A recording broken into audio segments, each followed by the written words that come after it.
Back here on the Locker Room Report, I'm Brady Beedon, once again joined by head ball coach, Coach Paul Winters. Coach, last week, another tough one. The good news is that was all non-conference. It's all behind you. You have GLIAC play to look forward to. You're 0-0 in league play, and you have that goal in front of you still.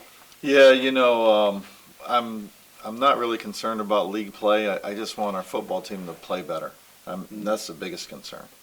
Well, let's talk about some guys that have been playing well, because it's not all doom and gloom. You've had some bright spots. I thought your linebackers played very well, especially Tuck Hayden, Julius. I thought they led the way defensively, both double-digit tackles. Nice to see it from some younger guys making that next step. Yeah, Brandon Tuck Hayden and Julius Wilkerson are two of the best in the league, and we expect them to be leaders of our defense. So them playing well is kind of an expected thing, but still you're happy to have that. We lost a few guys on the defensive line, and I think that hurts us. With Tuck Hayden, I think the one thing you can say about him, and you can't teach it, he just has an instinct for the football. Yeah, he's an aggressive young man. He started out as a scout team guy, and we watched him rush the passer. We watched him cover wide receivers, and we knew we had somebody special. Offensively, who did you think played well last week and is doing things right on the football field? Well, the guy who really was our player of the game on offense was Chandler Edwards. He's kind of been in the shadows of Kendall, and Kendall hurt his ankle a little bit, so Chandler got an opportunity, and he played extremely well. Going up to the Dome this week, it's another long trip, although compared to going to Missouri, it's going to be a cakewalk. Yeah. Going up to the Dome, you know what all that entails. It's an old building. It's a loud building. You're basically playing on carpet. How are you getting the guys prepared for the game against Northern?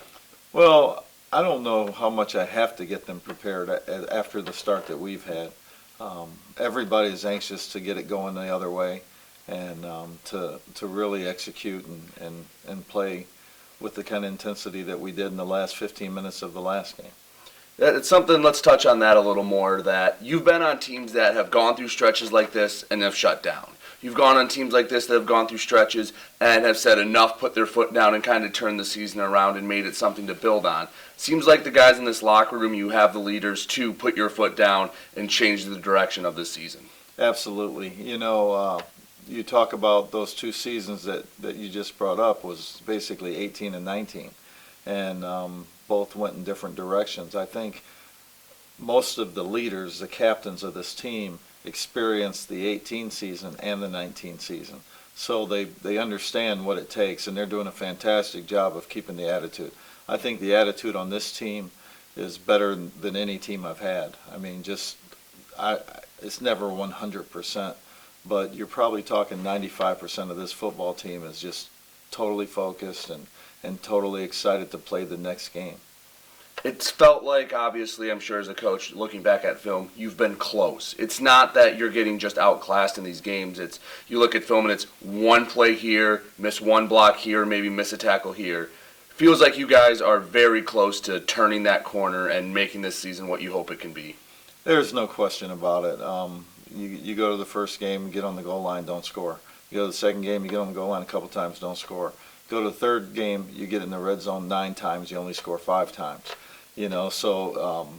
Just the offense alone doing their job, we're 3-0. You add the fact that the kickoff team does their job, we win 2 of those games. So it's a little bit of this, a little bit of that, and the idea is to get everybody going in the same direction.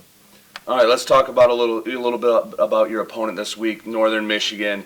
Obviously, the Dome. There doesn't have to be a lot of people in it, and it gets loud. The turf is completely different. I know you told me you don't really like talking about it, but it is a factor. It is a factor.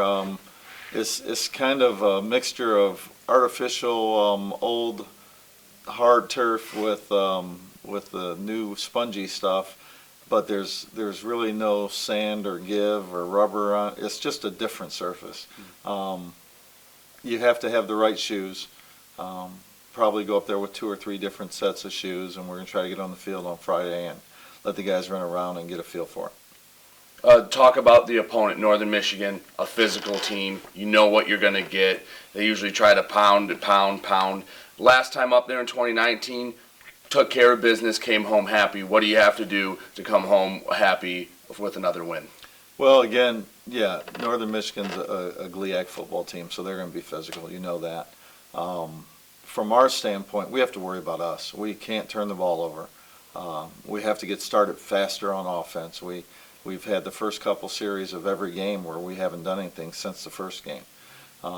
Those are two things, and it would be nice to get some of the healthy bodies back. I mean, Charles Ellington is a big hole in our defensive line right now that we don't have. And we didn't have Jalen Lewis or Sean Banaszak last week. So there's some very impressive defensive players that we're missing. Well, Coach, hopefully everyone's healthy and hopefully coming back home over the bridge a happy camper with a win. Good luck. That would be nice. Thank you. Thank you. I've been Brady Beedon, joined by Coach Winters for the Locker Room Report. You're listening to Warrior Football on WDTK, The Patriot.